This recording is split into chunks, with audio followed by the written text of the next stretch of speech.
full of third graders, and I had to pass out the worksheets. So it's a literacy class. So it's heavy reading, heavy comprehension, heavy writing. Because if you don't do anything in society, the main thing you need in school is reading, writing, and math. These are things we need. So, and these are the things that they cannot do. So, the girls come in there, melanated girls, nice, one girl, she had the most beautiful eyes, but she cannot read. And she had on this beautiful jacket. Her mother had bought her iPhone 14. She's on the cheerleading team. Some of these girls are getting their nails done, but they cannot read. So I asked her, I said, so what is it? What is the problem? Because I see that they're not doing their work. So I'm like, is it that you don't understand the question? Do you need help? Or is it that you need help reading? Mostly all the entire class was just sitting there staring off because they could not read. And a lot of times what I'm finding is that this is why they can't do their math, because they can't read the problem to do the math. Some of them don't know what the plus, which is addition. They don't know that symbol. They don't know what the minus, which is, subtraction. They don't know what that means. Or they can't read the math problem. So like if you have a word problem and it says Jack, had $50 and he gave 17 to such and such. How many dollars did Jack? They don't know how to read that. So that's why they just skip over it. Sometimes what I'm also noticing they can't do math is that simple math problems, they can't multiply, they cannot divide, they can't add, and they barely can subtract. And I remember asking one of the children, I'm like, what's 2 plus 0? Now, anybody knows that by second to third grade, 2 plus 0, you automatically shouldn't even have to think about it. These children will sit there and go like this. They got to think about it. It's nothing to think about. And so I'm telling them this is nothing to think about. Back to the literacy thing. So the girls were saying that they needed help reading, right? So I want to help them so badly, but when you're in a classroom full of like 20 children and they're all asking you questions, you're just one person. You might have a teacher's assistant or a teacher's aide, and sometimes you might not even have that. So it is very difficult to get to every child. So what I tried to do is I tried to put them into a group. All the ones that were having difficulty reading, I put all the girls together. I said, I tell you what, you all sit together. Does any one of the girls in here know how to read very well? Because I'm going to have her read this paragraph to you. Yeah, my friend right there, she's a really good reader. I bring the friend over, right? Now she's a sweetheart and she's a nice girl. She's real tall, very, very, mannerable. So I'm listening to her read. And she's struggling. Now she's supposed to be the strongest reader of the group, but she's struggling just as, not as badly, but she's struggling pretty bad. So I'm like, I said, now, when I asked this entire class, could y'all read well? Everybody raised their hand. Me. I said, I'm also going to put you to the test. I'm going to challenge you on that, y'all. So needless to say, they could not read that well. So even the girl that was supposed to be the strongest reader, I wasn't impressed. Because she was like every other word. She didn't know it. So what does that do? That delays the whole assignment. You can't even get through a worksheet because now we have to go over, we can't even do context clues. We have to do consonants. What sound does this make when you put it together? Sound it out. We have to go back to kindergarten and first grade, the basics, and they're in third grade. They're 8 and 9 years old. They're already behind. So aside from that, what I'm also noticing is that some of the Hispanic children are doing better than the melanated children when it comes to literacy, reading, writing, and math. Wow. In our own country, in our own classrooms in the United States. Wow. Mm-hmm. I don't know what to even say to that. It's happening, and I'm seeing it. Mm-hmm. I just worked with the kindergarten class yesterday, and we're doing simple counting, right? So the children know how to count to 100, right? They know how to count to 100. So the worksheet is very simple. This is kindergarten. So they Mhm. give you a number. The number is 4. So there's a box that comes before the number 4, and there's a box that comes after the number 4. So the question is, what number should go here and what number should go there, right? Very simple. So I'm me because I'm just thinking, oh, they don't even have to think about it. They know how to count. We just count it to 100. We just count it by tens. They can get it. Mm-mm. They were just filling in boxes. Somebody put 9. They were putting 8. I saw somebody put the number 2. I'm like, why are you putting these numbers in the boxes? I said, look at the chart. Look at the number chart. Count.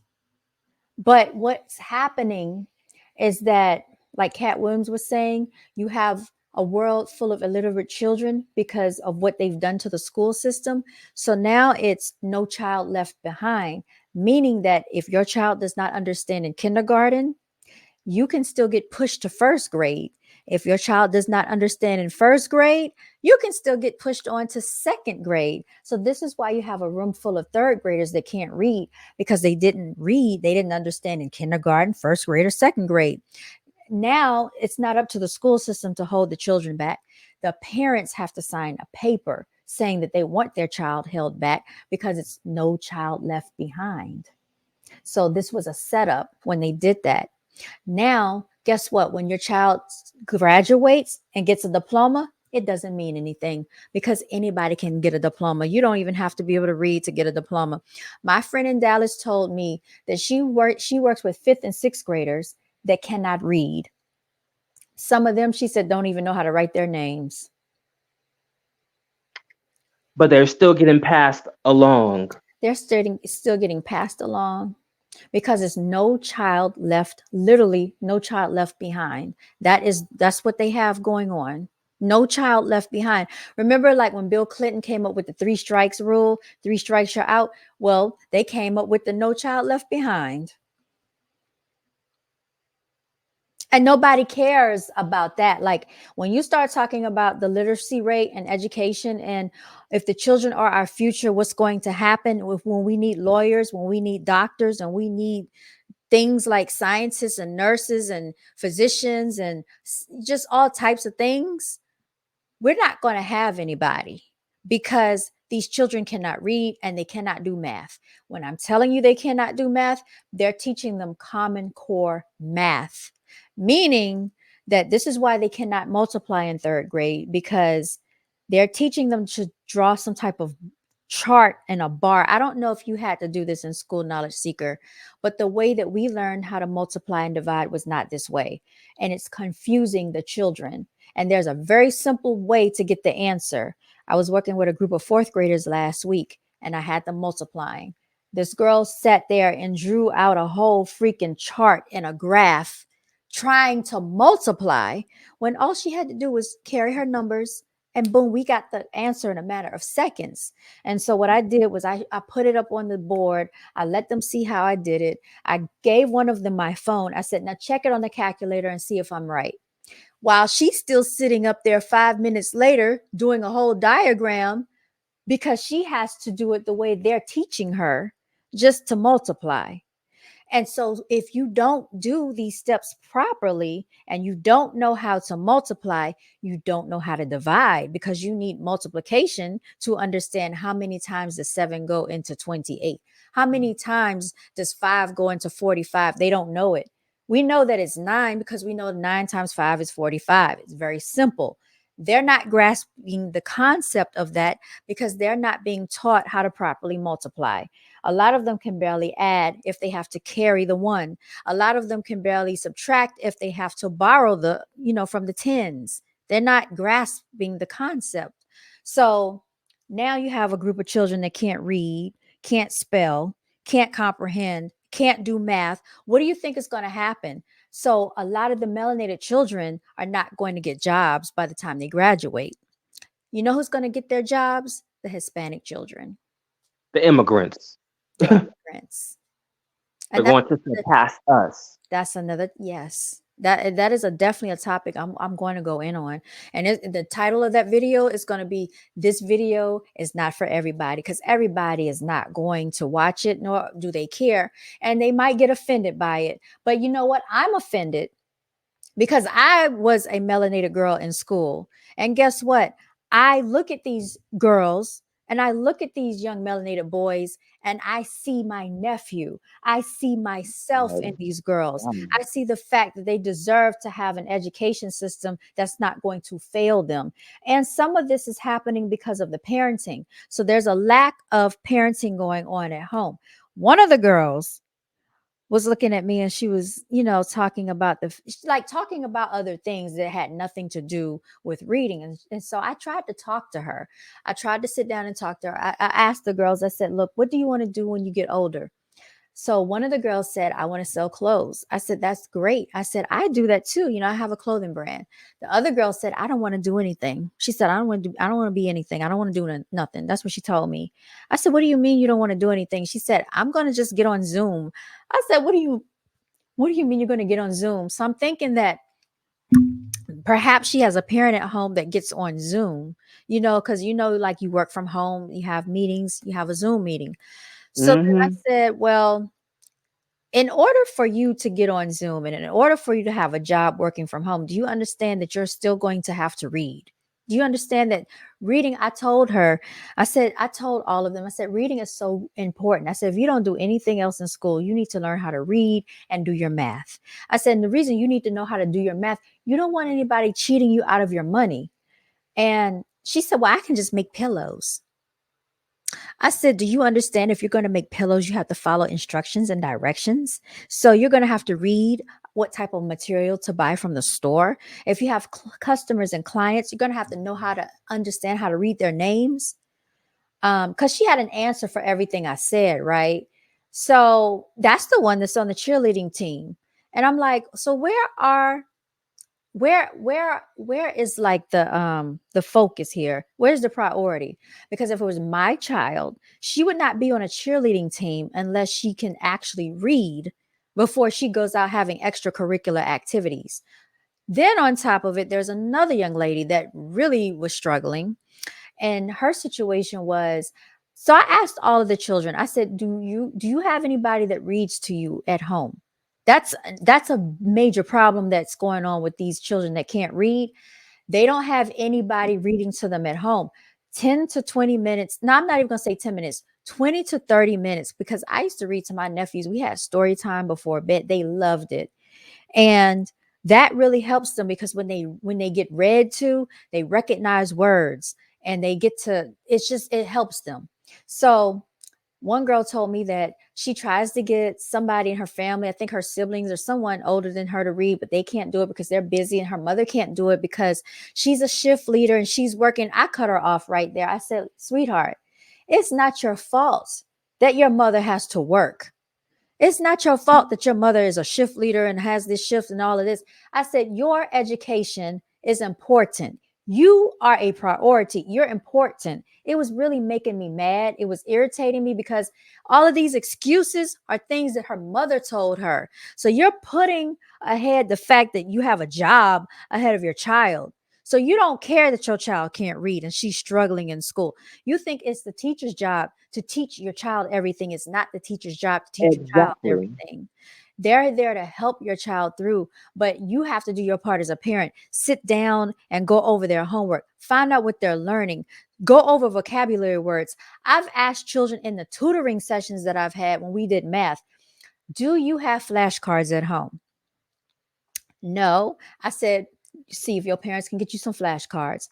"How much are they?" I said, "They're $1 at the dollar store. And if you can't get those from your parents, I'll bring you some." I've bought flashcards and just gave them out because I'm like, there's no excuse. One boy in the fourth grade, he took those multiplication flashcards, and I think he was at home practicing, and he's gotten better at his multiplication.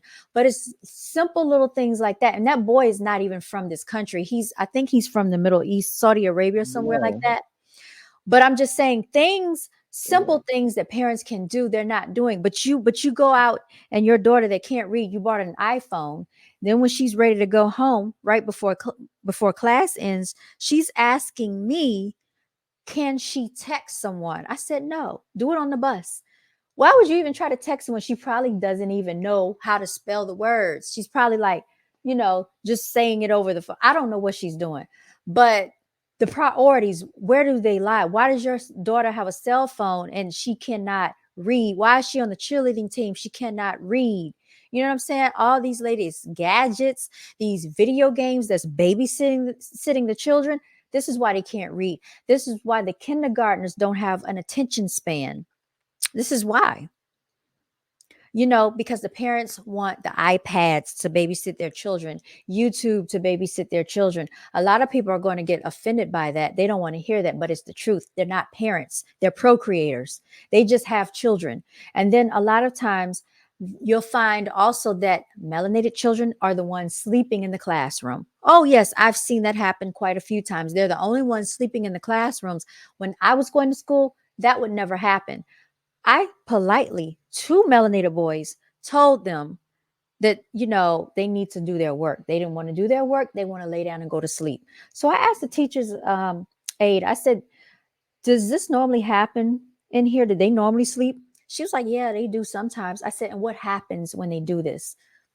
Nothing. I'm like, oh no, we're not having this. You know what I did? I said, how do you call the front office? I had them to call the front office.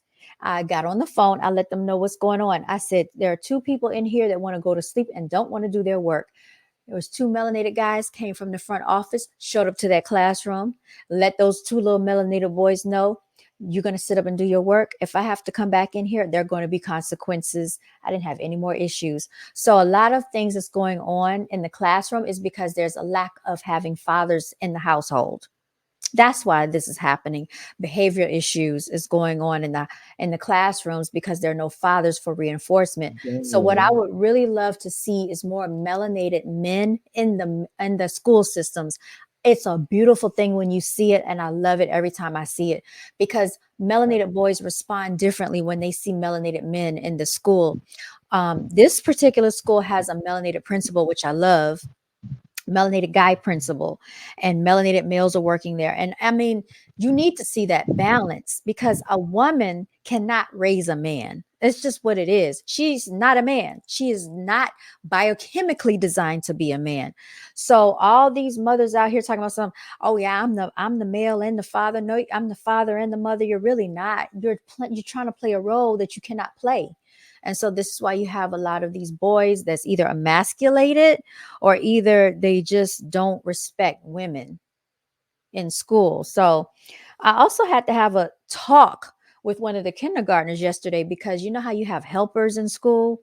So the helpers get to be the line leader, or they get to be the classroom helper, or they get to hold the door. You have door holders. So I've noticed in a lot of the elementary schools, the boys are gentlemen. They will hold the door and they'll bring the chairs out to recess for you. So I think that's really nice. But in this particular classroom in kindergarten, they had a little melanated girl being the door holder. So I thought that was a little awkward. She probably volunteered for that role, but I don't agree with that. So I asked the children when they went to recess, I said, who would like to be the door holder? So the boys, the little boys, they're volunteering, me, me, me. I said, this is what we're going to do. We're going to let you hold the door. So the girl, she spoke up. Well, you said such and such was the door holder. I said, look, don't tell me what I said, because you know how children are always trying to like be adults and try to tell you what to do. You're not going to tell me what to do. Just be quiet. Yeah, I we had got those out there.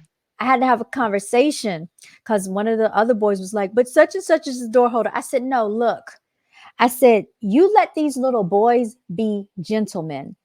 I said, men hold doors for women. That's what they do.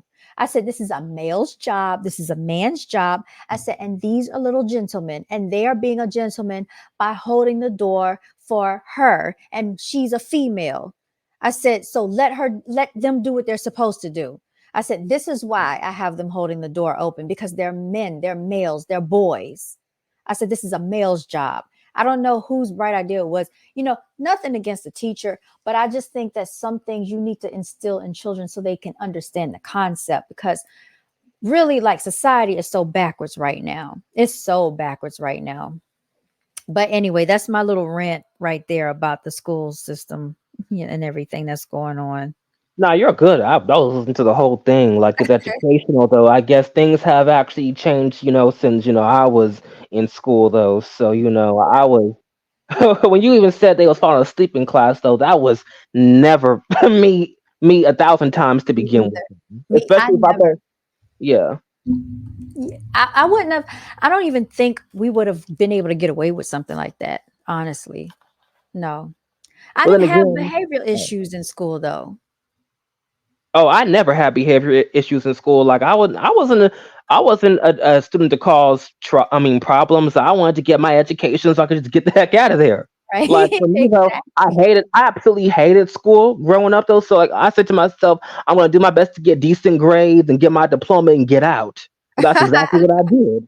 That is exactly what you did. And you're a bright individual. You know what I mean? So shout out to you. But yeah, that's just a little portion of like what I've seen thus far working within, within the school system. It's so many more stories. And like I said, I might start having story time on this channel because I think, sometimes when you can actually correlate some of what we see with real life, with entertainment, maybe it'll start to get through to people because right now people are like wide asleep. They don't want to see the truth. They don't want to see the truth. But yeah, shout out to Cat Williams when he said that in that interview with Shannon Sharp. He was right. He was right when he said that. So it's not just going on in one school system. This is a whole agenda being pushed around the entire nation, illiteracy, and it's being done purposely. Make no mistake about it. This is not by accident. This is not It's a happening on coincidence. purpose. They This, want to. They yeah. either want to keep us so like dumbed down to Mhm. by the time these like melanated children leave high school, they're either gonna rob and steal and just like be a bum on the streets, and it's all by design to just Yes. keep us down too. Though, especially the Yes. schools and the projects. Though, it's not on purpose why the teachers aren't teachers. It's not on purpose why it's full of Mhm. crap. Though they don't want you to elevate. Though there's a specific agenda to keep our people as dumbed down as possible. Yes. And I even found out that, so you teachers can get grants. They can get grants and they can get their education paid for if they go back to school and get another degree, right? So Hmm. the stipulation is that you have to teach at a certain school that's in high demand for teachers. And usually these are at what they classify as Title I schools. Title I schools usually have less resources. And there are schools that are struggling. There are schools that may be economically underprivileged. So sometimes the Caucasian teachers will be at these schools, but they're not teaching your children because why should I care? It's not my Caucasian children. My child is not struggling. It's not my child. So I don't care if this melanated child can read or write. It doesn't matter to me. They will ride out their whole 4-year situation until it's time to leave. And they said that's exactly what happened at this school. A whole boatload of these teachers left after they paid for their funding for their grants and their education. Yep. So you got to be careful about that too. So I mean, that's just what goes on, y'all, behind the scenes. And I really, really, I push a lot for literacy among children, especially like melanated children, because I know what we have to face when we get out in this world. Like the world is cruel. It's not this world is cruel to us, okay? From the time you're born, you're going to go through it. And if you can't read and you can't do math in society, they are going to take advantage of your ignorance. They already take advantage of whatever we don't know. And like, this is what I will say, melanated people's oppression is everybody else's come up. I'm going to say that again. Melanated people's oppression is everybody else's come up. How many nations, how many ethnic groups do you know benefit off of our oppression? The Asians. The Asians benefit with the Chinese food, nail salons. They know we don't open up our own stuff. Of course, the Caucasians benefit off of it. They took our whole territory, they took all of our land. Now it's going to get to a point where they're going to actually be pushing out melanated people can't afford to live in America, we're gonna start migrating to other countries. This is gonna be their land, the immigrants' land and the white people's land. Simple as that. That's what's happening. They don't care if we die. They don't care if we die off the face of the planet.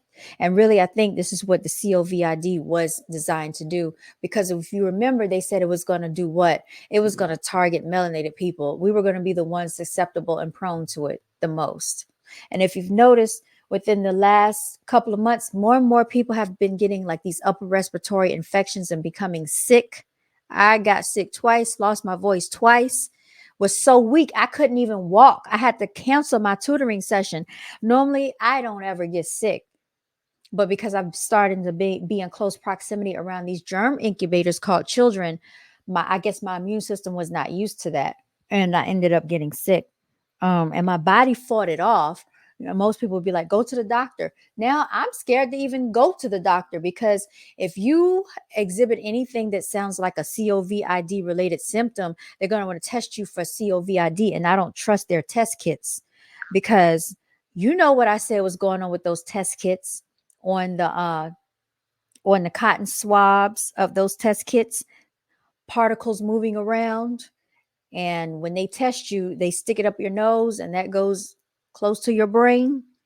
Nanobites. I can't talk about it too much on this channel, because if I do, they're going to mess with it. But like, I found it very funny that Russell Brand can talk about COVID and get 15,000 views when he says that they know the truth about vaccinations and lied to us. That's in his title, and his video is still up. When I talked about what happened with these injections, every time my video gets taken down. It's just crazy.